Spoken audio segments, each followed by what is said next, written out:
سلام بچه‌ها، من اشکانم و اینجا چنل هپی دیولپر. تو این ویدیو میخوام به یک سوال خیلی مهمی که این روزا همه درگیرشیم و جاهای مختلف داره از من پرسیده میشه هر روز تو اینستاگرام، یوتیوب، کانال تلگرام و هر جا میرسم در مورد اینه که آقا هوش مصنوعی اومده و تکلیف ما برنامه‌نویسا چی میشه، آینده کاری ما میخواد به چه سمتی بره، جای برنامه‌نویسا رو قرار بگیره یا نه و کلی از این سوالات و حواشی. خیلی از آدما به شکل‌های مختلف هم جواب دادن، ولی خب من هم تو ذهنم این بود که یه ویدیو درست کنم و جمع‌بندی شده تمام حرفایی که تو ذهنم هستش، حالا بر حسب تجربیاتی که حالا خودم دارم تو این حوزه و دارم کار میکنم روزمره با AI و هوش مصنوعی توی روند توسعه نرم افزارم و دارم مارکت رو میبینم که به چه سمتی داره میره.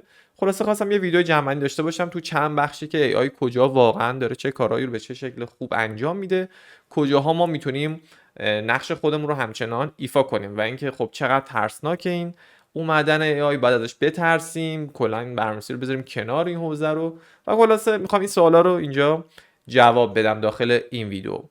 قبل از اینکه استارت بزنیم این رو هم بگم که همین ویدیو و همین اسلایدایی که میخوایم در ادامه با هم دیگه ببینیم نتیجه استفاده از هوش مصنوعیه. من پروسه‌ای که قرار بودش یک هفته یا شاید 2 هفته حتی تو حالت عادی از من زمان بگیره برای ساخت و پروسه و تنظیم اسلایداش، خب من با استفاده از AI خیلی راحت تونستم این پروسه رو شاید مثلا 1-2 ساعته جمعش کنم. حالا یک خلاصه من اینجا هم بهتون نشون بدم. من اول آمدم یه اسکچ اولیه از ایده‌ای که داشتم تو ذهنم برای این ویدیو زدم و اینجا به همین شکلی که می‌بینید با نرم افزار اکسکالیدرا درستش کردم. خروجی این اکسکالیدرا رو من دادم به چت جی پی تی و ازش خواستم که یکم خوشگلش کنه و یک نمودار خیلی خلاصه تر بهم بده و در نهایت شدش این. و این رو با استفاده از اسکیل ریویل جی اس که خود ریویل جی اس یک لایبرری برای ساخت اسلاید های HTML CSS جاوا اسکریپتی که خب خوشگلن و ترتمیزن، یه اسکیل هستش که اسکیل رو روی کلاد نصب کردم و با استفاده از اسکیل ریویل جی اس من پرزنتیشن خودم رو ساختم. حالا اینکه اسکیل چی هست، مجموعه ابزارهایی که به اون ایجنتی که شما داری باش کد میزنین یاد میده که چجوری از اون ابزار به درستی استفاده کنه و هالوسینیت اصطلاحا نکنه، یعنی هزیون گویی نکنه و اشتباه نره. این اسکیل ریویل جی اس دوست داشتین شما ازش استفاده کنین و در نهایت هم اسلایدایی که در ادامه با هم دیگه میبینیم. خب من اومدم وجودیت AI رو توی توسعه نرم افزار برای خودمون به چند دسته تقسیم کردم. دسته اول چیزی که همین الان درگیرشیم و همین الان با مدل‌های فعلی که الان هست داریم روزمره ازش استفاده می‌کنیم. مدل‌هایی که مثل مدل‌هایی که کلاد انتروپیک آورده، مدل‌هایی که اوپن ای آی جی پی تی آورده، جی پی تی 5.5، توی مدل‌های کلاد هم اپوس 4.8، سانت 5، فیبل 5 و مدل‌های از این دستی که الان در حال حاضر هستن با کانتکست ویندوهای 1 میلیون 2 میلیون تو مدل‌های گوگل و جمنای و مدل‌های اوپن سورس مثل حالا دیپسیک و غیره. میخوام توانمندی اینها رو در لحظه کنونی که داریم با هم حرف میزنیم توی این لحظه، ممکنه هفته آینده، ماه آینده خیلی چیزا متفاوت باشه، تا اینجا من دارم جمع‌بندیم رو میگم به چه شکله و چه جوری کار میکنه و چه کارهایی رو به بهترین شکل انجام میده. مواردی که در حال حاضر فوق العاده خوب هستن مدل های LLMی که در حال حاضر فرقی هم نمیکنه با کلاد هستش، اوپن ای آی هستش یا هر این دوتا که دیگه پرچم داراشه. مدل های اوپن سورس رو خیلی نمیخوام واردش بشم، مدل های کوئن یا مدلایی که حالا علی بابا زده، مدل چینی GLM و اینا رو خیلی نمیخوام وارد شم، هرچند اونا هم دارن با پا به پای مدلای فلگشیپ دارن کار میکنن. ولی تمرکز من روی 2 ایجنتیک کد برنامه نویسه که برامون کد میزنن به اسم کلاد کد و کودکس که کودکس از مدل جی پی تی 5.5 استفاده میکنه، کلاد کد هم از مدل اوپوس 4.8 و سانت 5. اولین نکته ای که اینا توش خوبن، فوق العاده در کد نویسی الان خوب شدن. یعنی تیکه نوشتن کد تقریبا میتونم بهتون بگم که بهتر از هر برنامه‌نویسی که داخل شرکتتون الان وجود داره میتونه اون مدل کد بزنه، به شرطی که پرامپت خوبی داده بشه، اینستراکشن خوبی بهش داده بشه. توی بحث سینتکس و کد نویسی، نوشتن کراد اپلیکیشن ها، یه فیچر خیلی ساده، یه باگ فیکس خیلی ساده و در کل خود کدینگ، یعنی پروسه کد زدن، تقریبا دیگه دارن کارو در میارن به بهترین شکل و همه چی رو توش رعایت میکنه و میتونه خوب مثل یک برنامه‌نویس حرفه‌ای، حتی میتونم بهتون بگم سینیور، کد بزنه. حالا این لفظ سینیور هم لفظ اشتباه کننده میتونه باشه. حالا من از این لفظ استفاده میکنم. در حال نوشتن، ریفکتورینگ، دیباگینگ بین تمام زبان‌های موجود، اصلا مهم نیست چه زبونی، سی شارپ، جاوا اسکریپت، تایپ اسکریپت، گو، پایتون، هر زبانی. قبلا روی سه زبان‌ها بهتر بود، الان هر زبانی رو به بهترین شکل میتونه انجام بده. حالا اینا اما اگرهایی داره که در ادامه من توضیح میدم. مورد بعدیش پلن کردن. به راحتی میتونه شما اون اینستراکشنی که بهش میدی رو پلن کنه، یه گل تشخیص بده، به قدم‌های کوچیک‌تر تقسیم کنه، تسک رو خورد کنه و برای خودش یه چک لیستی درست کنه و گام به گام ببره جلو. پس اگر یک چیز اینستراکشن بیسی داری که گام‌هاش کاملا مشخصه و میدونی 0 تا 100 میخوای چی کار بکنی و گولت رو دقیقا میدونی که چه چیزی میخوای، الان در حال حاضر فوق‌العاده خوب ایجنتیک کدینگ ها دارن کار میکنن و میتونی ازشون خروجی بگیری. بازم میگم فرقی نداره چه کد اکس باشه چه کلاد کد باشه. پس توی اینستراکشن بیس ها و پلان کردن داره فوق‌العاده خوب میره جلو. مورد بعدی تو فریم ورک های معروفی که الان وجود داره، فریم ورک ها که ازشون حجم داکیومنت زیادی توی اینترنت وجود داره، لایبرری های خیلی معروف، دیزاین پترن های خیلی معروف، آرکیتکچر استایل های خیلی معروف. در کل هر فریم ورک و لایبرری و پترنی که خیلی زیاد توی دوره ترین کردنشون اینا تو اینترنت دیدن، به خوبی میتونن ایمپلیمنت کنن. به راحتی دیزاین پترن های معروف رو میتونن ایمپلیمنت کنن. ریاکت جی اس، فریم ورک های خیلی معروف رو میتونن پیاده سازی کنن. پس توی فریم ورک های خیلی معروف هم دارن فوق العاده خوب عمل میکنن. این تا اینجا اینا چیزایی هستن که تا الان دارن بسیار بسیار خوب توش عمل میکنن و رقابت و اینکه بخوای توی این چیزا سرمایه گذاری کنی در حال حاضر دیگه مزیت محسوب نمیشه. اگه تو دیروز نقطه قوت شما این بود که صرفا کد میزدی و کد خوبی میزدی، الان تقریبا مارکت دیگه داره پس میزنه و اینجوری نیستش که از همین الان ریپلیس بشن آدم ها، ولی این مدلی که دیگه کد زدن دیگه تنها مزیت شما نخواهد بود به عنوان مهندس نرم افزار. حالا چیه و چه کار باید بکنم در ادامه من بیشتر توضیح میدم. موضوع بعدی چیزیه که به زودی سراغش قراره برن و به زودی توش خوب میشن، ولی خب یه تایمی داریم که الان من دونه دونه اینا رو توضیح میدم. این چیزی که دارم میگم به زودی یعنی مثلا شما اینو حد فاصله کمتر از یه سال شاید در نظر بگیرین.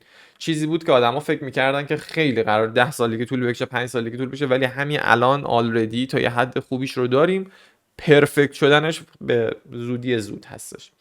چیه؟ اولیش ایجنت ویژنه.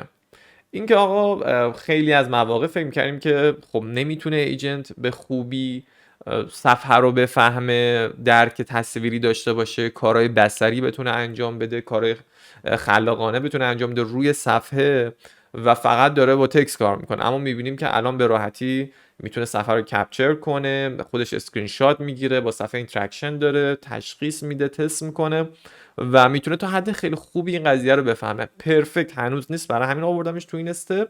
به زودی هم این ولی پرفکت میشه. میخوام بگم این هم روی جزء موردایی که دیگه نباید خیلی روش حساب باز کنیم، چون دارن با سرعت خیلی زیاد ایجنتیک کدینگ تولز ها دارن میرن سمتش.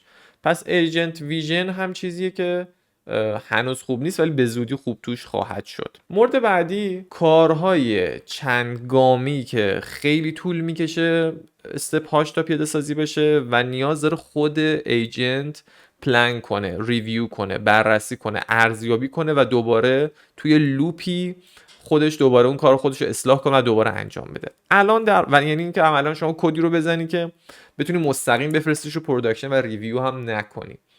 در حال حاضر اینجوری نیست. یه ذره کار دارن ابزارها و تولز بررسی. هنوز اون هیومن این د لوپ، چرخه انسانی در بررسی و ریویو کدی که داره یک ای آی تولز جنریت میکنه از خودش اجباریه. هنوز نمیتونین کدو مستقیما رو پروداکشن بفرستین، ولی به زودی داره با به وجود آوردن این ساب ایجنت های خیلی زیادی که دارن تو نقش های مختلف میرن و کارهای خودشون رو مجدد ریویو میکنن و دوباره یونیت تست مینویسن و دوباره ارزیابی میکنن و دوباره اصلاح میکنن و این لوپ رو بارها و بارها اینقدر انجام میدن تا به یک کد پرفکت برسن.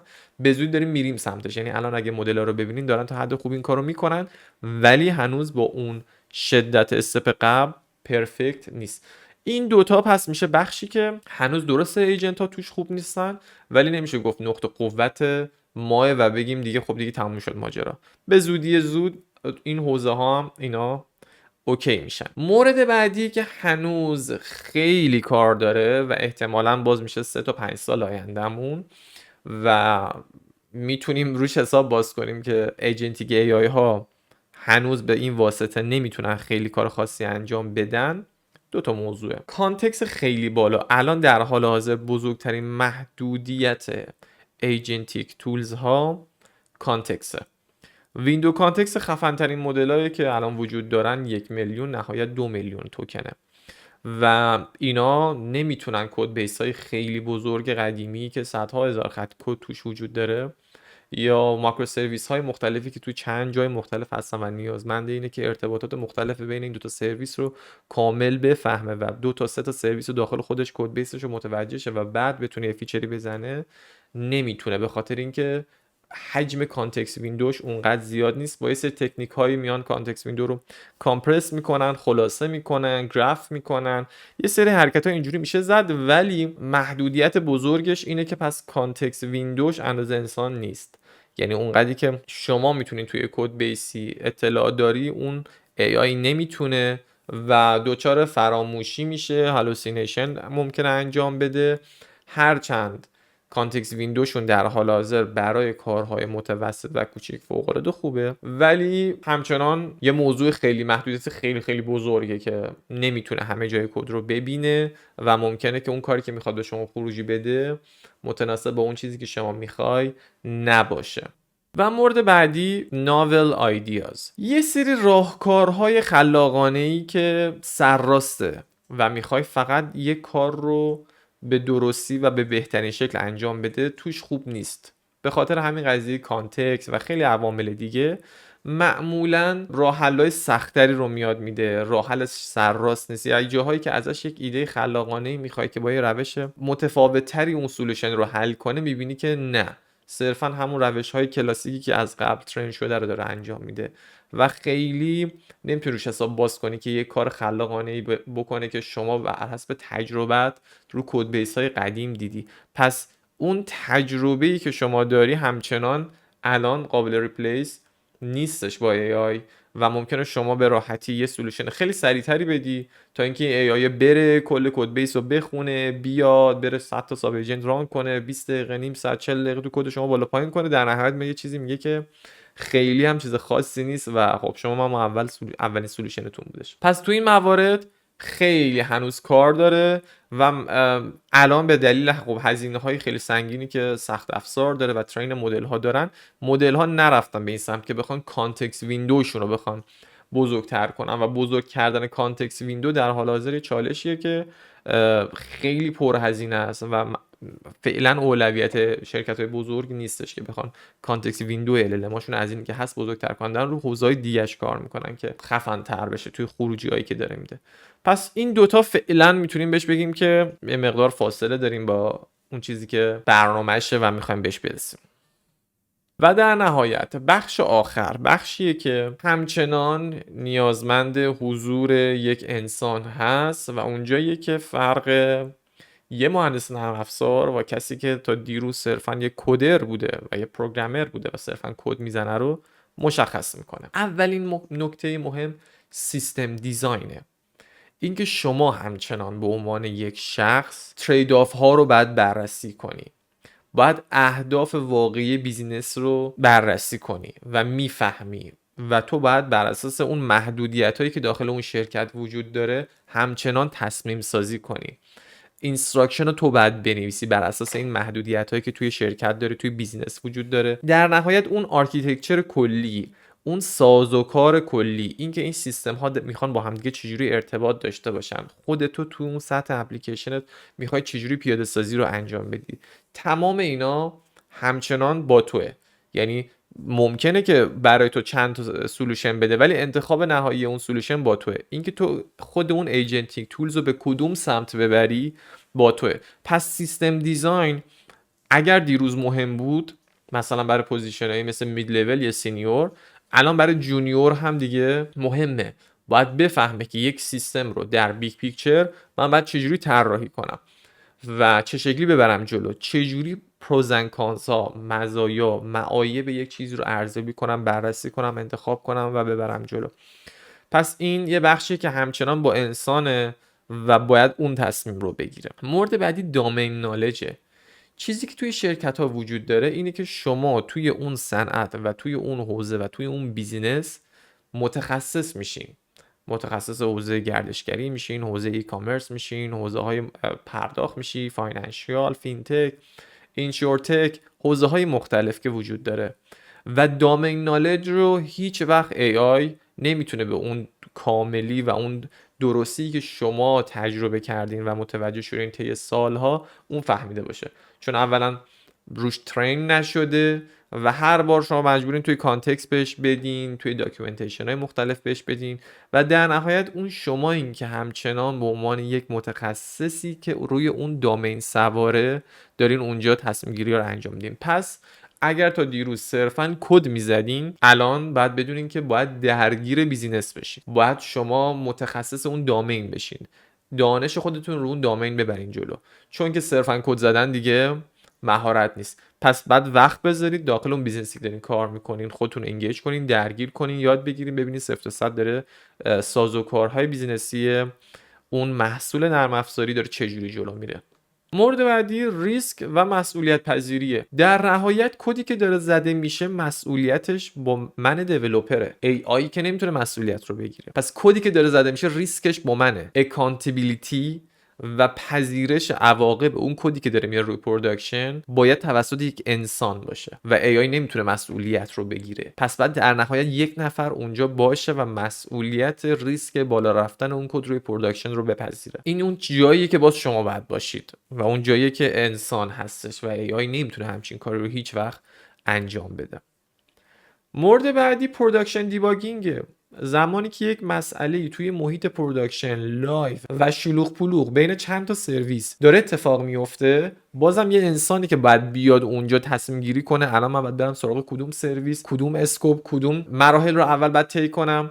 اینسیدنت رفع کردن کار AI نیستش و یه انسان میخوادش که بیاد اونجا تشخیص بده که الان اینسیدنت روت کازش کجاست، من باید برم از کجا شروع کنم، چی رو اول حل کنم، چی رو رول بک کنم نکنم. خلاصه در حد روی محیط پروداکشن و کار واقعی زمانی که یک ایشو و یک مشکلی واقعا رخ میده، کار یک انسان و یک آدمی که اونجا بره سراغش و مسئله رو حل کنه، ببینه که ابعادش چجوریه و خلاصه کارو جمع کنه.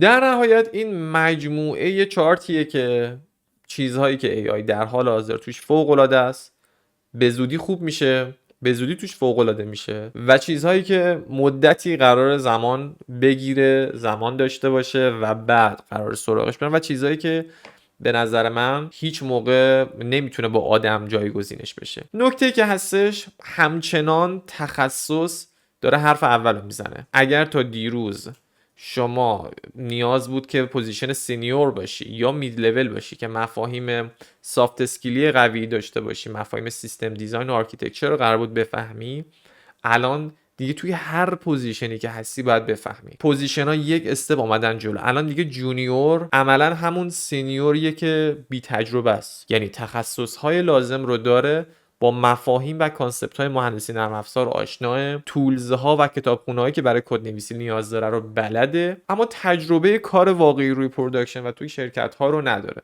دیگه الان ما به این میگیم جونیور. دیگه جونیور کسی نیست که صرفا 2 تا کورس دیده باشه و بتونه وارد بازار کار بشه. نه، شما باید هر آنچه که لازم هست به عنوان تخصص توی اون حوزه مهندسی نرم افزار با کمک هوش مصنوعی بری یاد بگیری. یعنی AI الان یه ابزاری شده. شما اگه قرار بود مثلا 1 سال طول بکشه که مثلا به عنوان یه بک اند دیولپر، فرانت اند دیولپر جونیور یه مجموعه ابزاری رو یاد بگیری با استفاده از هوش مصنوعی، یه مدرس 24 ساعته داری که پا به پا با تو میاد جلو، میتونی ازش سوال کنی، جواب بده، میده، نمونه پروژه میتونی تعریف کنی، رودمپ میتونی بچینی و هزار تا کار دیگه. پس سرعت یادگیری به همون نسبت افزایش پیدا کرده. از همون سمت چون که پروداکتیویتی آدم ها و مهندسی نرم افزار توی شرکت ها رفته جلو و رفته بالا، پس افرادی که دارن جذب میکنن افرادی که روی تخصصا سوارن و صرفا با استفاده از یه ابزاری هوش مصنوعی قراره صدها برابر خروجی بدن. شما وقتی که چندین برابر خروجی میدی، حجم کار شرکت هیچ وقت کم نمیشه.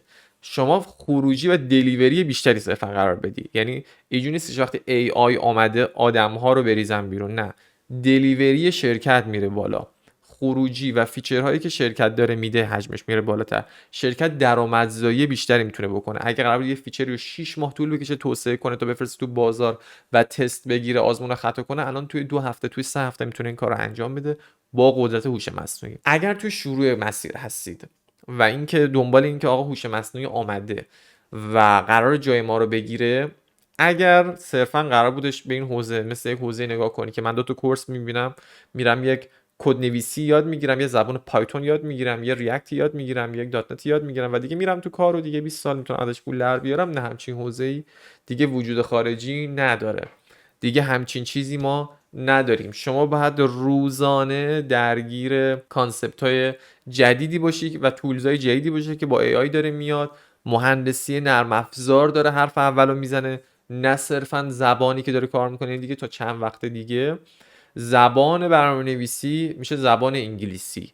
مهم اینه که تو مهندسی نرم افزار یاد بگیری، سیستم دیزاین یاد بگیری، آرکیتکچر یاد بگیری، سافت اسکیل یاد بگیری، مدیریت یاد بگیری، تیم ورک یاد بگیری و مهارتایی که یه تکلید قرار بود داشته باشه بعد از 10 سال برنامه‌نویسی، الان بعد برنامه‌نویسای 2 سال سابقه کار، 3 سال سابقه کار یاد بگیرن. دیگه هر برنامه‌نویس مید لولی برای خودش میتونه میشه یک تکلید که دیولپراش کیان، این ایجنتیک تولز های برنامه‌نویسی که زیر دستشن. اون به عنوان یه تکلید پلن میکنه، ارزیابی میکنه، اینستراکشن مینویسه و میده به این ایجنتیک تولز ها، کارا رو پیاده‌سازی میکنن، میاد سمت خودش ترید آف ها رو بررسی میکنه، ارزیابی میکنه، ریسک رو میپذیره، ریویو میکنه و در نهایت دلیور میکنه. پس شما هر کسی باید بشه یه تکلید و کامپتنسی ها و شایستگی ها، تخصص هایی که یه تکلید نیاز داره رو باید همه یاد بگیرن. شیفتیه که سمت تخصص خورده و بعد اینجوری نیستش که بخواد AI ریپلیس کنه کسی رو. AI کسایی رو ریپلیس میکنه که از قافله AI جا موندن، از AI تولز بلد نیستن استفاده کنن، هنوز پرامپت انجینیرینگ نمیدونه چیه، نمیتونه پرامپت درست بزنه، نمیتونه درست از کلاود کد استفاده کنه، مفاهیم مهندسی نرم افزار روش عمیق نشده و کل مزیت رقابتی اون آدم این بوده که مثلا یه ریاکتی بلده. دیگه امروز اون مزیت رقابتی شما نیست. این اتفاق و این ترندی که دارین میبینین چیز جدیدی هم نیست. این رو هم توضیح بدم. قدیما آدما به زبان ماشین کد میزدن، اسمبلی کد میزدن تا تبدیل بشه به زبان ماشین. بعد زبانهای سطح پایین آمدن مثل سی پلاس پلاس، مثل سی که میومد تبدیل میکرد باز به زبان اسمبلی و زبان ماشین. آدما کدهای بیشتری زدن، نرم افزارا رشد کرد، یهو نرم افزارهای خیلی خفن تری ساخته شد. بعد از اون زبان‌های سطح بالاتر آمدن مثل پایتون، مثل سی شارپ، مثل جاوا اسکریپت. اینا کارهایی که قرار بود قبلا باز توی اون زبان‌ها انجام بشه، مثل اینکه شما می‌خواستی یه لیست پیاده سازی کنی، بس می‌رفتی کلاس لیست رو می‌نوشتی، کلاس لینک لیست می‌نوشتی، با پوینترها کار می‌کردی، کار وحشتناک که می‌خواستی مثلا صرفاً یه آبجکت رو از داخل یک لیست حذف کنی. الان دیگه تو زبان‌های سطح بالا حذف کردن یه آبجکت از لیست کار یه دونه فانکشنه و شاید خیلیمون اصلا ندونیم اون پشت داره چه اتفاقی میفته. الان داریم یه لول میریم جلوتر، یعنی اون کاری که کامپایلر انجام میداد و زبان سطح بالا رو تبدیل میکرد به زبان سطح پایین، زبان میانی و در نهایت زبان ماشین، این کامپایل کردن الان اومده سمت ایجنتیک تولز ها. یعنی ما یه چیزی میگیم و یه کامپایلری اون رو تبدیل به کد مثلا گو میکنه، کد سی شارپ میکنه، کد تایپ اسکریپت میکنه. پس ما یه لول کامپایلر هم الان اومدیم اضافه کردیم. همچنان مفاهیم مهندسی نرم افزار سر جاشه، همچنان یه نفر بعد اون کدو بزنه، همچنان یه نفر بعد واسه تصمیم گیری کنه، یه نفر بعد ریسک اون کد رو بپذیره، یه نفر دامین اون پروژه رو بلده. پس ما صرفا با یه کامپایلرهای قدرتمندتری روبرو هستیم که داره بر ما پروسه کد نویسی رو راحت تر میکنه. همونجوری که تمام زبان‌های برنامه‌نویسی دارن به این سمت میرن، ولی خب الان AI اومده و این کارو برام داره راحت‌تر. این یک فرصت فوق‌العاده خفنیه اتفاقا برای حوزه مهندسی نرم افزار.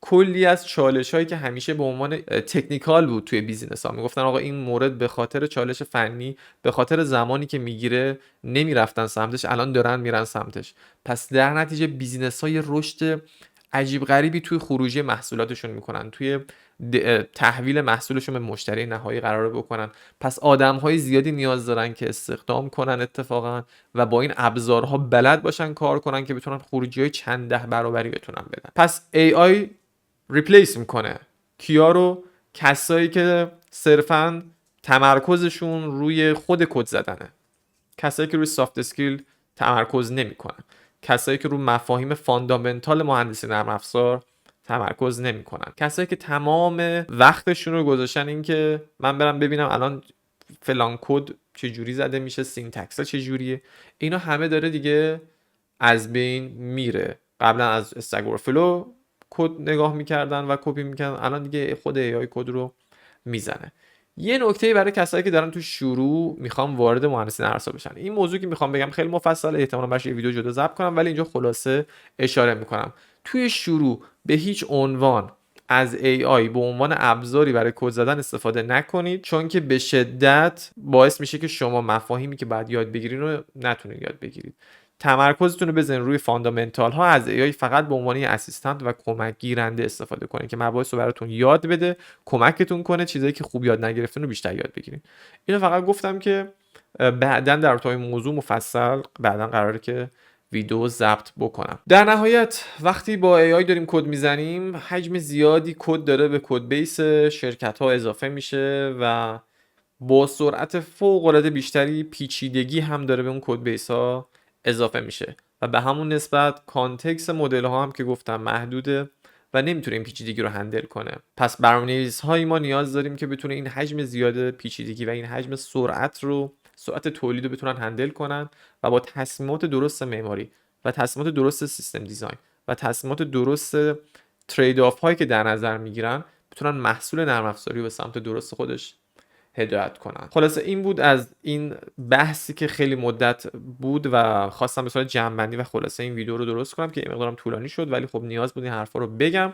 بازم اگه در تو AI و موضوعات مرتبط باشه، موضوع خاصی رو مد نظرتون هست که می‌خواید داخلش این ویدیو گفته نشد و می‌خواید در تو باش ویدیو درست کنم، تو کامنت‌ها بهم بگین و میخوام که یه سری لایو هفتگی رو در ادامه شروع کنم در تو همین موضوع AI. خیلی از موضوعات رو شاید نشه براش ویدیو درست کرد، من وقتش نمی‌کنم حقیقتش این تایم بذارم و ویدیو درست کنم. میخوام تو اون لایوهای پرسش و پاسخ بشینیم و با هم دیگه جواب بدیم. اگر موافق این قضیه هم هستین توی کامنت به من بگین و پیج اینستاگرام هم داشته باشین، توی اونجا من اطلاع رسانی لایوها رو انجام میدم و همینطور کانال تلگرامم که در جریان لایوها قرار بگیرین و همین دیگه. تا ویدیو بعدی فعلا خدافظ.